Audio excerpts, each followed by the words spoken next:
So, I tried watching some shows with my brother this evening after we made dinner, and he suggested some of the things that came up in his Netflix queue. And one of them, he says, "Oh, there's a story about an atheist who became a Christian. You think we should watch it?" And I said, let's give it a try.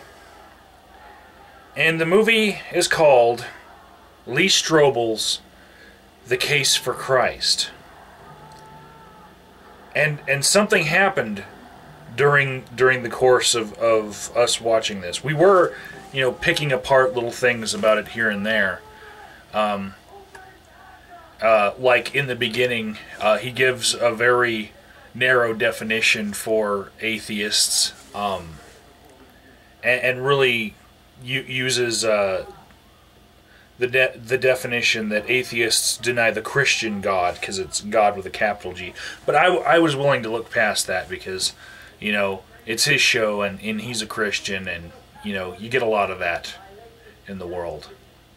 But two things happened back to back that were so over the top I had to make an aborted review. Because, okay, the first thing was, he got a team of all of these researchers that all happened to come from divinity colleges and biblical universities, Yeah, a real unbiased team. Anyways, he gets this team together, and one of the questions that he asks was how did they preserve the history of Christ before it was written down?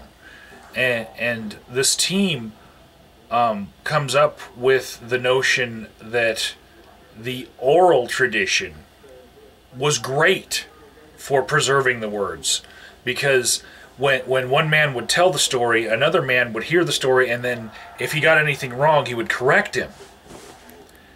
And it's like these guys never played the telephone wire game in kindergarten, where you get all the kindergartners in a circle, sitting, and then you whisper something to one, and they whisper to each person around the circle, what that thing was that you whispered in the first one's ear, and then you ask the last one, "Now, what did I say?"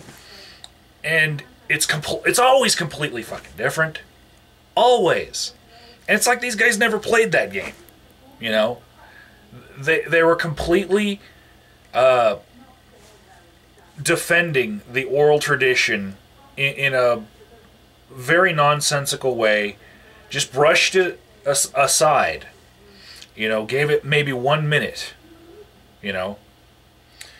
and I had it up to here with the video by then, but what broke the camel's back, what sent me over the edge, was this team of researchers concluded that the fact that there are contradictions in the Bible, which they call apparent contradictions, they say that the fact that there are contradictions between the accounts of Jesus' life, between the authors of the New Testament, they say that that's proof of independent observation, because if they were all the same and uniform in the way that they told the stories, then we'd have to suspect them of collusion.